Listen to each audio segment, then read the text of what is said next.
My name's Patrick. I am one of the ministers here. We try to remind ourselves every week of what our mission as a church is, and that's to help everybody take their next step closer to Jesus. My uncle is also named Patrick, same full name, Patrick Doherty, I guess not middle name.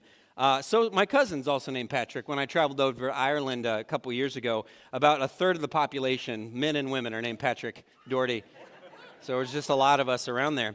My uncle, who is a driving test instructor for the state of New York, has a rule of thumb for how he engages with the students that get in his car. And his rule of thumb is, obviously, you take them through the tests, and you got to parallel park, and you got to do, all that stuff. But his rule of thumb is if a kid gets in the car and he has a discernible attitude, negative attitude, bad demeanor, in my uncle's mind, he immediately flunks him. Now, you may not agree with this approach because you may think, well, what does having attitude have to do with being able to accurately, pull into a parking spot or parallel park? But his rule of thumb is if someone can't get in the car and kind of engage in the situation with the right amount of respect that it requires, then they're probably not going to do so on the road, even if they can execute all the expectations technically. Now, you might think that that's unfair, but what he has done is he has created in his mind a way of assessing a given situation. We've all done stuff like that, where we have a rule of thumb, a small way to kind of look at a situation and figure out how do I understand it? How do I understand is this the type of job that I want to take? Or if you're an interviewer, is this the type of employee I want to hire? You can't really tell that from a resume. You can't really tell that from a 30-minute interview. You've got to have a few things that you use to kind of assess the situation, and it may not be obvious. How many of you have ever searched for a new church? Now, I'm not going to tell you how to do it because we want you here. We don't want you to be like, oh, those are some good ideas, Patrick. I'm going to go find myself a new place to go. Maybe some of you were born and you're just here, and that's just been the way it is. Or the car that you get in drives here, and you don't really have much choice in the matter. Maybe we're just the closest church to where you live. But some of you found us after a long search. And the search process is kind of trying. It's kind of tough because you don't want to get involved with a church and then find out, a year or two later that they've got some harebrained, crazy idea, or there's some cult, or they're making some documentary on HBO about that group of people. You don't want any of that. So you got to figure out, how do I assess this group of people into whom I'm engaging spiritually? And I think most people start, step one. This wasn't true for thousands of years, but step one today is you check out their website. Thank you. You check out their website. You go to the website. How does the website look? Do they use a lot of stock photography? What are their beliefs? Are they focused on Jesus? Is there anything immediately crazy? And maybe you'll cruise on over to the social media, or maybe even read Google reviews. Did you know you can Google review a church? I should have checked before I preached, but I think we're about 4.9 out of 5 stars right now. I don't know where that 0.1 negative is being taken away from us. I'm not exactly sure, but we're better than Arby's. It's way back, a callback from sermons years ago. But a bad church can have a good website, so that really doesn't do it. You got to do a little bit more if you really want to figure out what is this group of people about. And so step 2 is you got to watch online. And of course, this has only been true for the last, 5-10 years or so, that you could watch a service online. And you want to know, is the preacher crazy? Is he boring? How's the worship? What's going on kind of in the room before I actually step in there and put myself in a potentially awkward situation? And if the website looks good and the online service looks okay, then you'll take that third step. And what's that third step? You got to show up. You got to walk into the building and see what it's like. Now, we've had this happen a lot, and maybe this is true of you this morning. Maybe you're checking us out. We've had it happen where one member of the family will be like this advanced scouting team where they'll go first by themselves without anybody else in case something really goes sideways, and they'll come back and report to the rest of the family. No, it seems okay, it seems safe, but you want to know, what's the church like? What are people actually like? What's it like in the room? Are they nice? Are they welcoming? Are they friendly? What's the vibe of the place? Is it stuffy? Is it formal? There's all kinds of things that you use to evaluate a church.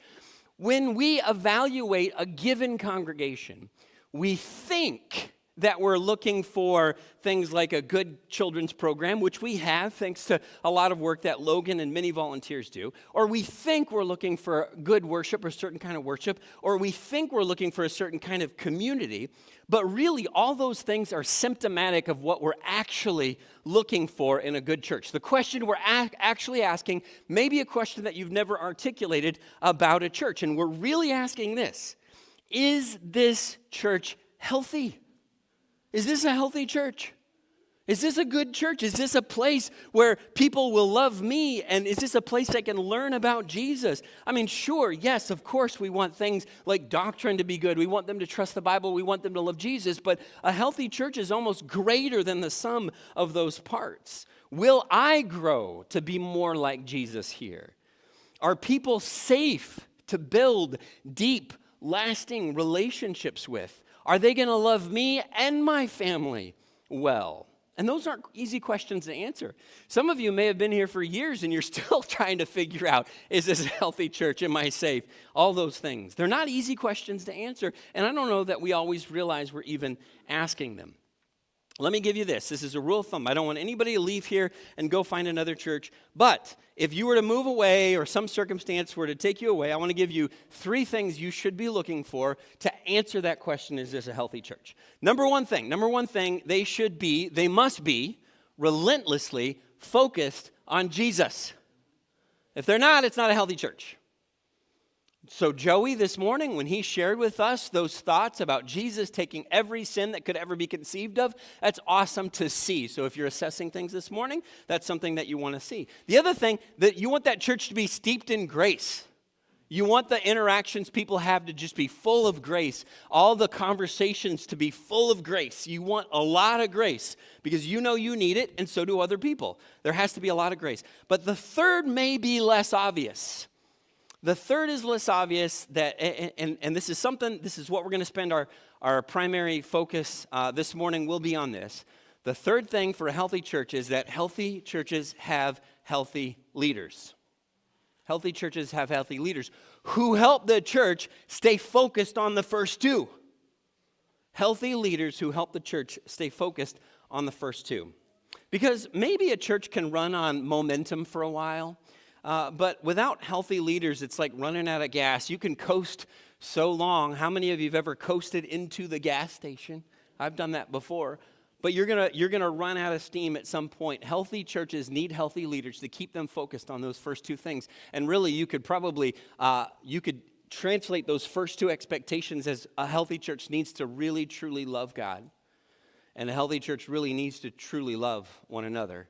And they need leaders who are going to keep them focused on those 2 things. This is true at every level. It's not just one kind of leader, and it's certainly not just the guy who's on stage. In fact, sometimes you shouldn't assess the health of the leaders of the church based on the guy who's on stage. Do you know why? I mean, that's part of it, right? I get up here all the time, but we're pretty good at presenting.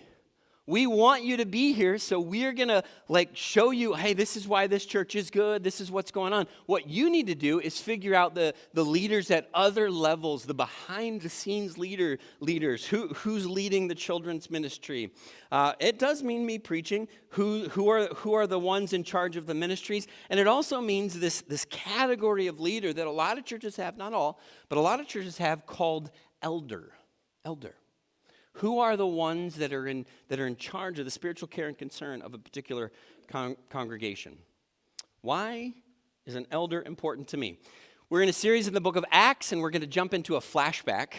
We finished chapter 15 last week, and we're going to jump back to chapter 13 and 14, really 14, but I want to give you an overview of what's happening in this chapter.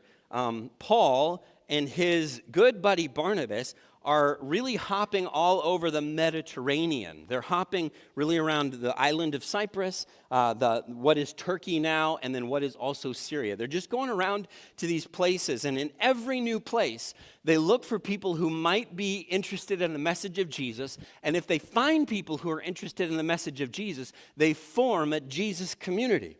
We use the word church, and it sounds more stuffy and formal, but that's what it is. It's a community of people who are interested in following and obeying and living like and becoming like this Jesus.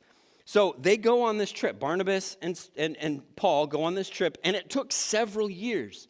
And by the time they were done with this this missionary journey, there were 7 brand new young Jesus communities that they had gone to a town, talked to people, established a Jesus community. There were 7 of them at this point. And so Paul and Barnabas got to the very end of this trip, and there wasn't a point at which they said, we're going to go there, and then we're going to turn around. What happened was, Paul got to this one particular city. He made people so mad with his message that they took him outside the city walls, took big rocks, threw them at Paul until they thought Paul was dead. Paul wasn't dead, surprise, and Paul got himself up, dusted himself off, went back into the city, and got his buddy Barnabas and said, maybe it's time to go home.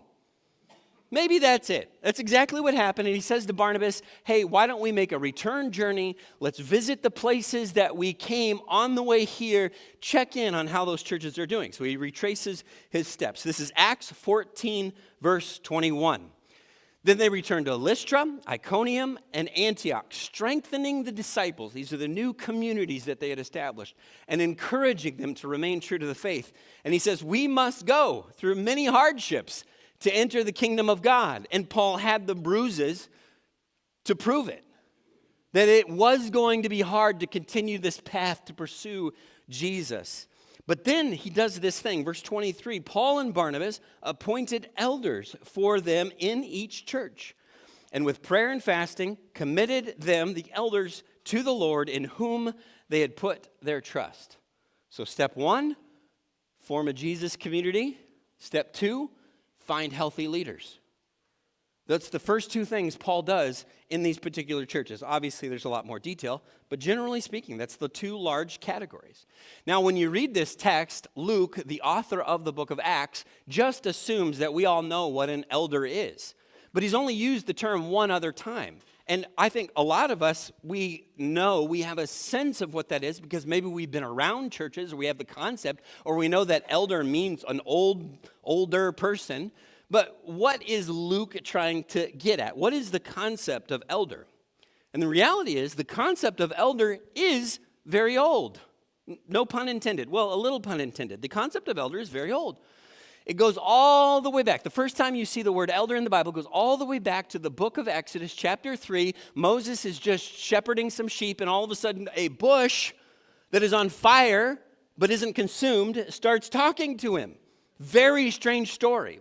And it's God in this very strange environment that tells Moses, hey, I need you to go get all my people who are currently slaves in Egypt and bring them out of Egypt. And Moses doesn't want to, but God tells him, here's what you need to do. You need to go assemble all the elders of Israel.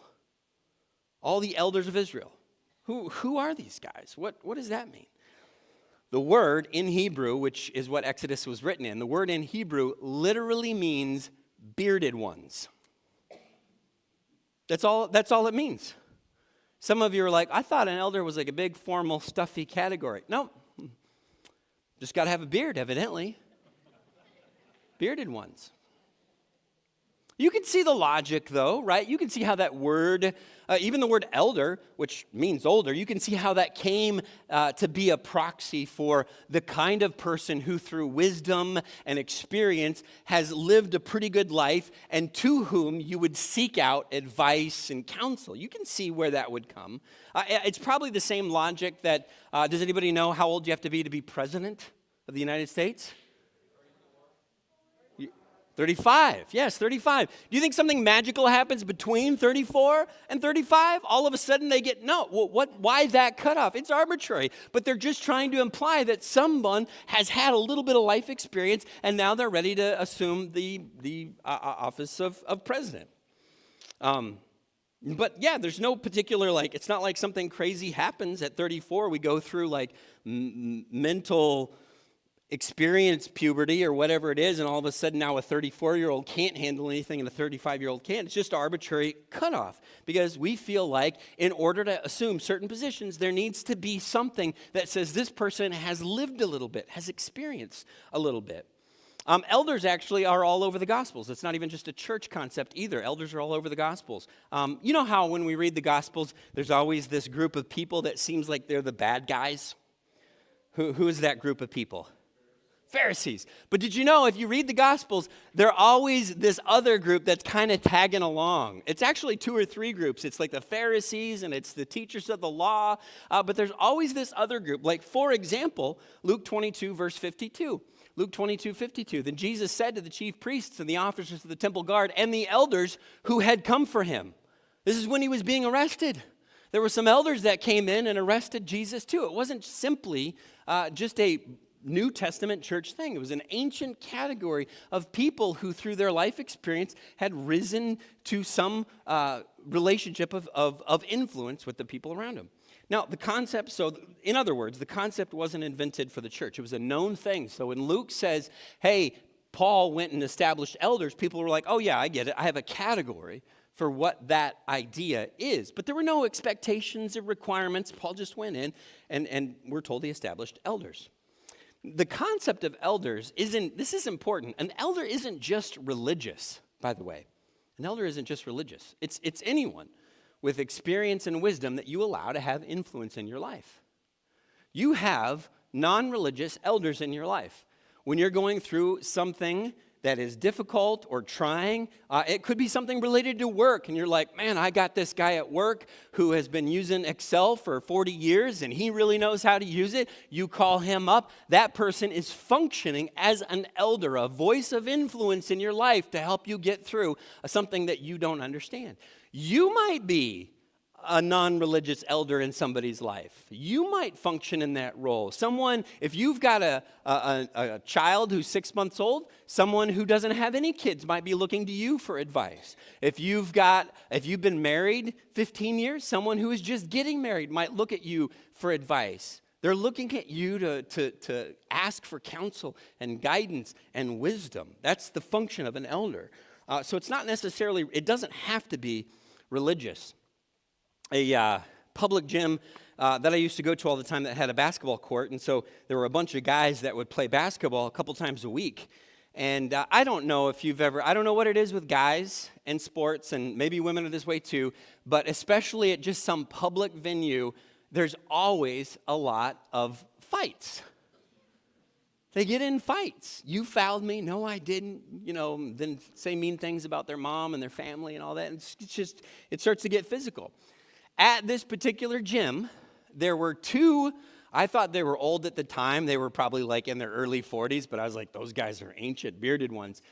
At the time, that every time there was a fight, these 2 guys, they were like the OGs of the gym. They would step in and they would calm everybody down and they would be like, hey, there are no contracts on the line. There are no cameras. There's no glory to be had here. We are just trying to get a little exercise, so relax.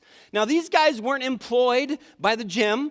They had just assumed these positions of influence, and people just listened to them, and I think mostly listened to them because of their age. They were the elders of Experience Fitness basketball court. And they just had entered into that position. There was no formal process or anything like that. Now, of course, as we read Acts chapter 14, Luke is pointing to something more formal. He's pointing to something specific. He's pointing to something religious. So the question is, what is an elder in the context? What is a healthy leader in this context of church life? Have you ever thought about the idea of church organization? It feels weird. I know people who they've left church because they don't like organized religion. They have a problem with organized religion. And I understand what they're saying. They're saying is shouldn't it just all be natural and organic and it just happen and it be good vibes and it's just a collective and nobody's in charge and it's just humans being humans? Shouldn't it be like that? Well, that would be great. But is it like that? I used to think, my operating principle used to be more people, more problems. But that's not true, actually. The older I get, the more experience I get, the size of the church has very little correlation to the size of its problems. In fact, this is going to sound counterintuitive, but sometimes the smaller the church, the more problems. You know why? Because when you're a small church, all you have to do is to focus on that person over there that's really annoying you. But if the church is growing by leaps and bounds and there's new people and you don't know everybody's face or name, you don't have time to get focused and turn those molehills into mountains. A stagnant church tends to focus on unimportant things and create problems. But it's true, every church will have problems. Every single church. I was on a flight not too long ago, and they had the classic medical emergency, and the flight attendants came over the intercom and said, is there anybody with medical experience? And I don't have any medical experience. I mean, I was a lifeguard in high school, but I still felt like, I need to somehow do something. But I didn't. I did, that would have been bad. I wouldn't have helped this person at all. But there happened to be somebody, I don't remember if they were like a surgical nurse or something like that came and addressed the problem, and the person ended up being okay. It was all fine.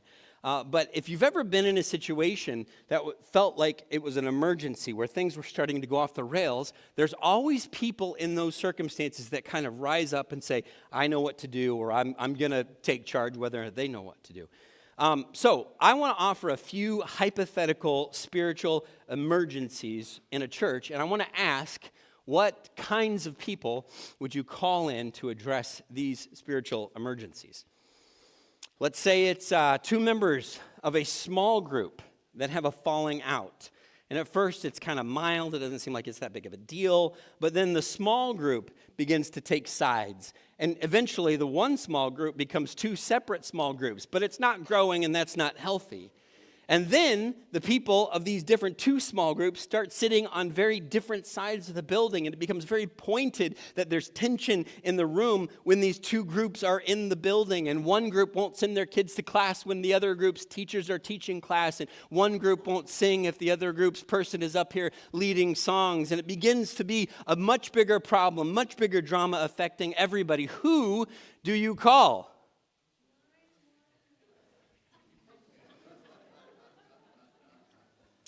How about this? Your second grader goes back to class, and they come back in, and you say, what'd you learn in class? And they say, we learned how AI is actually the mark of the beast. And you're like, you learned that in your second grade Bible class? And you know the person who was teaching, and they're like, maybe they're a little too on Facebook and sharing too many videos a little too often, but you're like, that can't be right. But then you talk to some of the other second grade parents, and you're like, sure enough, this person's back in the class teaching them something crazy. Some of you may believe that, but it's crazy. So what do? You probably go to Logan. And if Logan says, hey, you cannot be teaching our kids crazy Facebook conspiracy theories, and that person says, I don't know what you're talking about, but all the kids heard that, and all the teachers are upset, who do you call? Malachi's going to say Ghostbusters again, but I know I set it up, but you want someone to step into a situation like that where you feel like maybe your kid's spiritual education is not being handled well. How about this? What if I got some crazy idea that I wanted to find out who are the real dedicated Christians in the room? And so from now on, we're not meeting at 10 a.m. on Sunday morning like a bunch of softies. Church starts at 5 a.m., and if you are not here, you are gone. Some of you would be like, that's great, I'm up at 4:30. Yeah, the average age of our church would go way up. If I did that, who would you call and say, I think this is a really bad idea. I don't know that this is something that I want to participate in. What do I do? Now, the twist to those three scenarios is that none of them are actually hypothetical. We are really moving the service to 5 a.m. Just kidding, we're not. That's a joke, just a joke. But those are all variations. I've changed some of the details. They are all variations to situations I've either seen or experienced in different churches, or friends of mine who are ministers have dealt with in the churches they're in. They're not hypothetical. They're real problems that people have had in churches.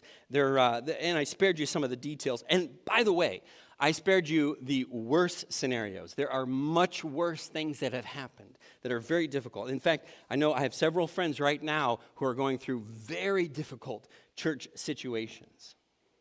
Many of you, as individuals in the congregation, you would step up and help. But have you ever been in a situation where it's like, okay, that feels a little too big, that's above my pay grade, you can walk away? Who are the people that can't walk away? Who are the people that have to move in when that stuff is happening versus just being able to put their hands up and say, well, I'm going to go take a nap or do something else? Who are the people? These are spiritual emergencies, and we would call in spiritual leaders. We would call in someone like an elder. We'd say, there's a problem, we need you to solve it. All right, but who is that? Now, of course, we have elders currently, but how do we figure out who is capable of doing that? It would be like me on that flight if I got up and be like, well, I took first aid in high school, can I help? I mean, that would be a bad idea. Who do we invite in to have those kinds of roles in church? Lucky for us, Paul the apostle got himself arrested. And that's good. Because before he got himself arrested, I mean, he did a little of this, but before he would just go to the church and he would establish elders. But once he got arrested, he couldn't travel anymore, so he had to write down what he thought would make a good elder and then send it to leaders in different churches and say, I need you to find people who fit these basic descriptions. And so what we have in the Bible, really primarily two places, and there's also a third in 1 Peter, but two young leaders, Timothy and Titus, to whom Paul wrote and said, here's what I want you to look for when you're looking for the person who's going to respond in a spiritual emergency. And so we're just going to look at one. They're similar, but I want you to just see one. We're not going to go through it in detail, but we're going to read the entire passage, 5 verses, and then just talk a little bit about some observations that are important to take out of this text. And then we'll be done, almost. 1 Timothy chapter 3, verse 1. Here's a trustworthy saying, Paul writes, whoever aspires to be an overseer desires a noble task. The word overseer is it's a synonym for elder, but it includes that concept of someone who is watching out for other people. The Bible also uses shepherd, someone who is watching out for the sheep, someone who's paying attention, someone who's going to step in if there's danger or a problem or something that needs to be addressed. Overseer is the word he uses here. And he says that he desires a noble task. That's a good thing. And then Paul sketches out a character draft of what this kind of person should be like. And this is what he says. He goes, the overseer is to be above reproach. He's supposed to be faithful to his wife, temperate, self-controlled, respectable, hospitable, able to teach, not given to drunkenness, not violent but gentle, not quarrelsome, not a lover of money. Verse 4, he must manage his own family well and see that his children obey him, and he must do so in a manner worthy of full respect. Now, right here is the first place that Paul kind of adds an explanation for why he said, I want someone who can manage their family well. Because maybe he thinks his reader isn't going to think of it as intuitive. So he asks a rhetorical question in verse 5. He says, if anyone can't manage his own family, how can he take care of God's church? Right? If you can't do that thing, how could you do this bigger thing? Verse 6, he must not be a recent convert, or he may become conceited and fall under the same judgment as the devil. Whole theology there, very interesting. Verse 7, he must also have a good reputation with outsiders so that he will not fall into disgrace and into the devil's trap.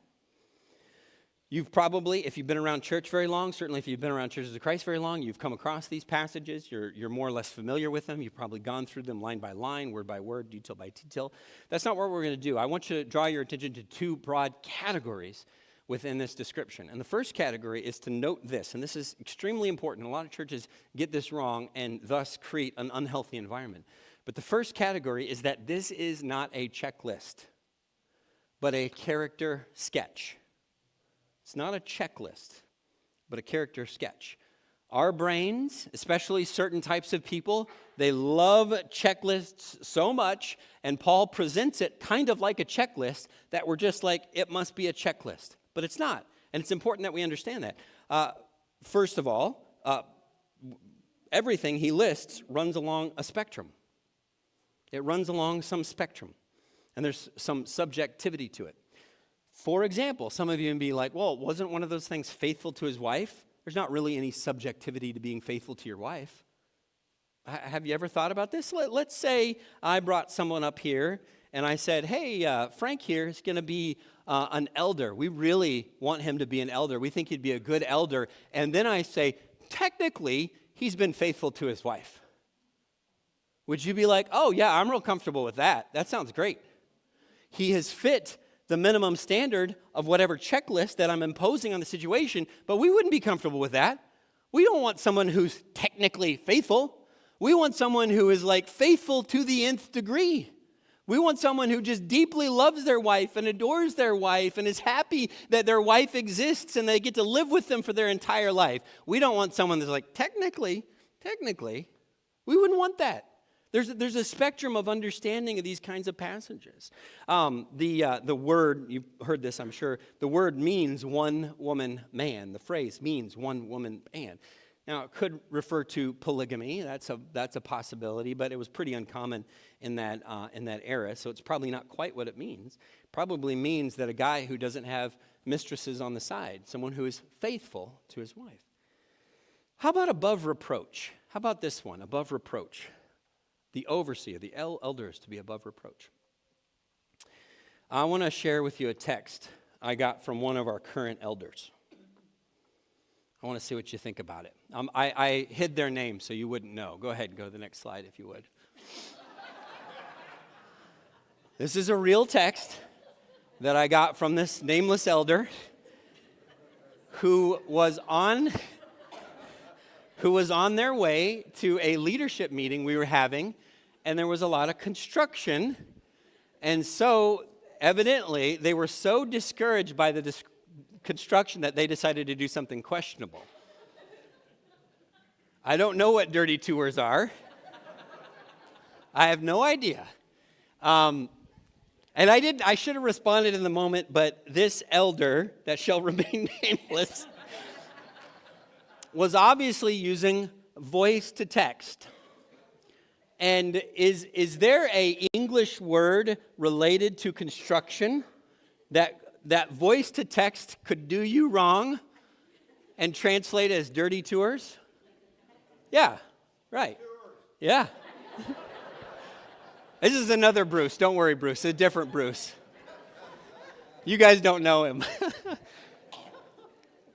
Now, obviously, when Bruce sent that, he spoke voice to text, said detours with his Dakotan accent, and it came out as dirty tours. Now, if I wanted to be just legalistic and rigid, this would be even ridiculous in that situation. But if I wanted to, then I could be like, see, he is not above reproach. If I wanted to.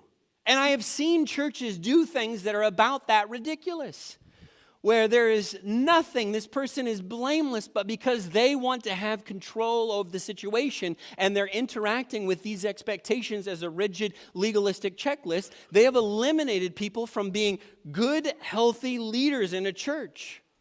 But that's not the point. What if, by the way, above reproach, what if an elder got a speeding ticket? No eldership for you. What if an elder cheated on a test 52 years ago? Are they above reproach? Do you see why it's a spectrum? Do you see why these expectations cannot be interacted with as a legalistic, rigid, unthinking, unnuanced checklist? We've got to engage with them in a thoughtful, obvious, common sense, Holy Spirit-filled, inspired way. I know churches that are currently unhealthy and dying because they lack healthy leadership, because they have approached every single person who would have been wonderful at guiding and shepherding and overseeing the church, but they said, nope, they can't, for just ridiculous reasons that none of us in the room would agree with. So Paul's sketch is about creating an understanding, a character sketch of someone, and it's overwhelmingly moral and relational. Notice Paul says, hey, I want someone who's just a really great human, and here's how you can look at who's a really great human. Look at how they handle money. Do they handle money well? They're probably doing okay. Look at how they handle their family. Look at what people in the community think. So let me provide this description, and then I want to draw your attention to one other aspect of this passage that can be challenging. But this, elders, in the context of church life, are spiritually mature, biblically grounded, character-tested leaders who collectively provide wisdom, accountability, and protection for the spiritual health of our church family. That's who we're looking for. That's who we're looking for. The second category that I want you to understand through this list of expectations that Paul writes is challenging, because it does present some challenging questions. Most of those expectations are clearly about character, but there's a handful of them that reference marriage, they reference children, and they seem to reference biological gender. I'm going to ask you a series of questions, and I just want you to resist the urge to answer, because there are thoughtless, easy answers to all these questions that I think are unhelpful and unhealthy. I just want you to sit with the questions for a minute, and I think we're going to start easier to harder. Here's the questions. What if someone's spouse dies? Does that affect their character?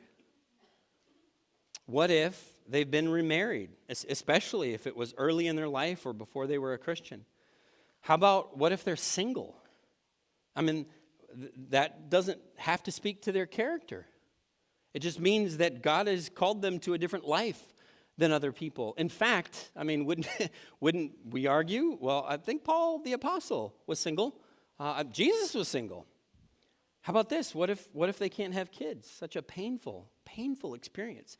Is Paul saying someone who was physically unable to have kids could not function in this role as an elder? And then finally, is Paul excluding women of character from serving in these roles? Is Paul saying an underqualified man should serve instead of an overqualified woman? Those are hard questions, and I know some of you are like, I know the answer. I've heard all the easy answers. I don't know that I've ever heard a satisfying answer, and I have lots of thoughts. And by the way, feel free. I told you a couple weeks ago, I'm very approachable. Feel free to come talk to me about what you think. Even if you're mad, that's totally fine. I can handle that. I'm such a people pleaser. I love to take on others' discomfort and then make you feel comfortable. That's how I roll. I need to see a therapist about it. But I'd love to sit down. I'd love to sit down with you and just let's talk about it. And I cannot provide a single explanation that would satisfy everybody in the room. I would actually love to sit down with Paul the apostle and say, hey, help me understand exactly. I would love to ask him some specific questions.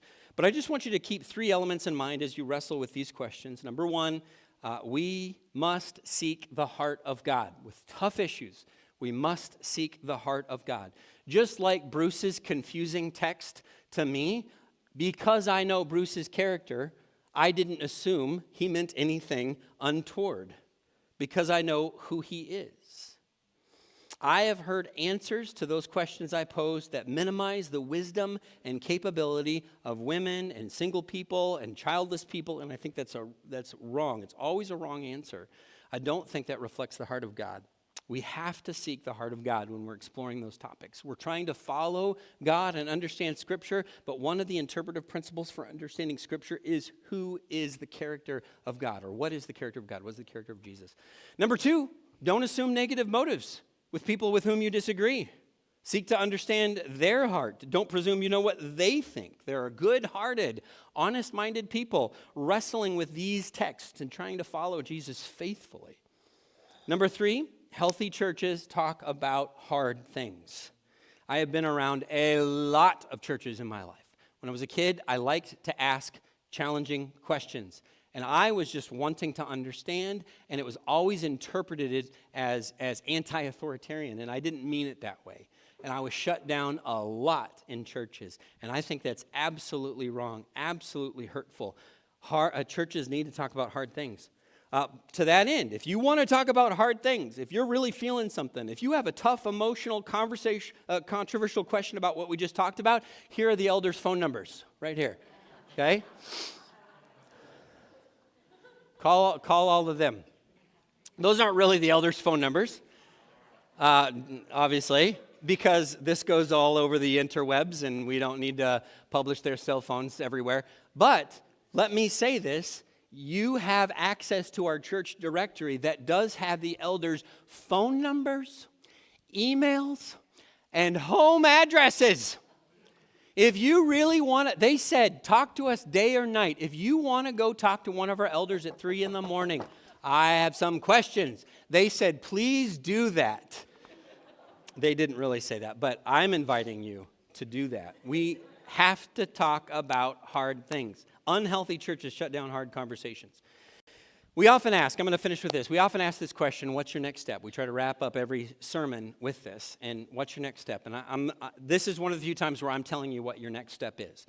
This is your next step. I've got a timeline on the screen here, and this is the next step because we want our congregation to share in the responsibility of identifying and evaluating the types of people we want to call to have influence in our lives. All members of our congregation. So starting today through March 15th, we want you to think of people, pray about people, and write down the names of people you think would serve well in those positions. That's actually something that you will be getting an email probably about noon if you place membership here. And if you don't get that email, please reach out to myself or anybody on staff. But there's also nomination forms in the entryway. We want you to write down as many names as you think would be good. We want spouses and members of one family to all submit names. We want to hear from every voice. I do need to say we can't accept anonymous submissions. We can't, like if I wrote my name a bunch of times on there or something like that, you would want to know that. That wouldn't be good. So we have to know who submitted. But the people being nominated won't know that you wrote down their names unless you want to tell them. That information won't be published. So if paper forms in there, digital forms will be in your inbox very soon. After March 15th, so March 16th through April 11th, we're going to gather those names and we're going to see who has significant support among the congregation. It's not a vote. You don't have to get 51% and all of a sudden you're automatically.